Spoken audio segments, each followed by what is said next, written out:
Hey guys, it's Ryan from The Surfer's Journey, and as I mentioned in my last video, which was the Aloha Surfboards Black Panda surfboard review, well, I've uncovered that there's a range of small wave surfboards that I want to explore in the Aloha Surfboards range. I think they have some of the best small wave boards on the market right now, which is an untapped resource and no one's really talking about it. Since I've had my eyes open through the Black Panda, I wanted to have a look at other models. And the one that I'm going to look at today is called the New Fish in their epoxy technology, which is called Shadow Force. For this board review, I've had two different surf sessions. One is POV footage and the other one is from the beach.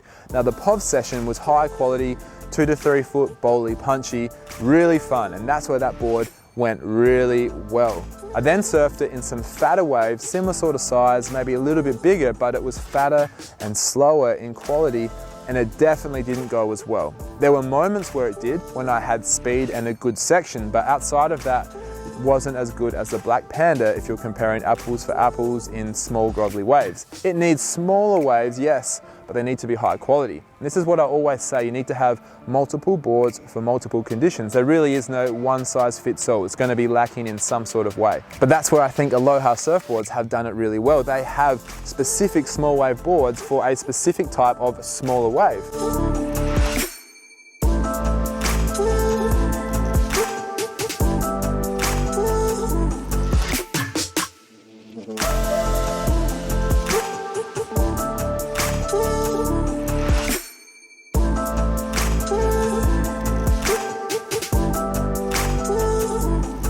Now I'm going to assume that you've seen the surfboard review that I did on the Aloha Surfboards Black Panda. Now if you haven't seen that, I would definitely recommend you jump over and have a look at it because they're two very different boards. The Black Panda, very good with drive and control and being forgiving and generating speed and maintaining speed over flat sections, but it did struggle to go more vertical and a little bit more progressive when I needed it to. Still really good, but not as good as the New Fish is, as you'll see in some of these clips. As the waves were better shaped with more punch and a little bit more bowly, so steeper waves, these sections on this board was a lot better. I was able to go more vertical. I didn't have to fight as hard as I did with the Black Panda. It also was a lot more reactive and it had a lot more spark in the sense of it felt a lot more lively and explosive if I wanted it to be. Whereas the Black Panda was a little bit of a more controlled, slightly slowed down version of that. That's the biggest difference that I could say between these two boards.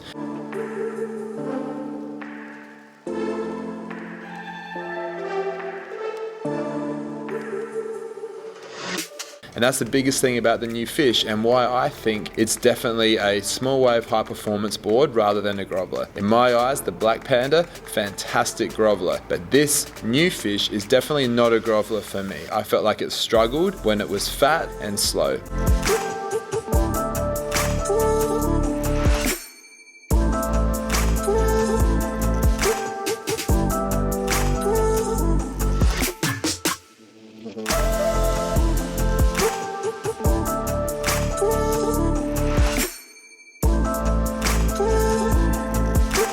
But I felt like it excelled when I had speed and I had a nice shaped section. That's when this board really came to life, and that's when I will surf it in the future. I won't be taking it out on those fat flat days. That's where the Black Panda will come in, and that's why you should have a multi-board quiver for this exact reason.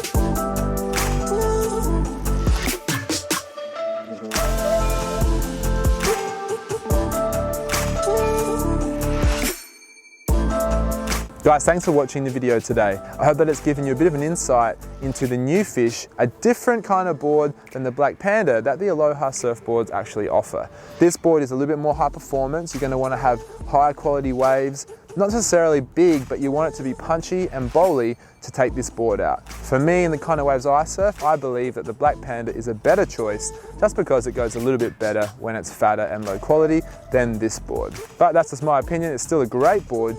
As you can see in that POV footage, I really loved that session a lot more than that fatter session.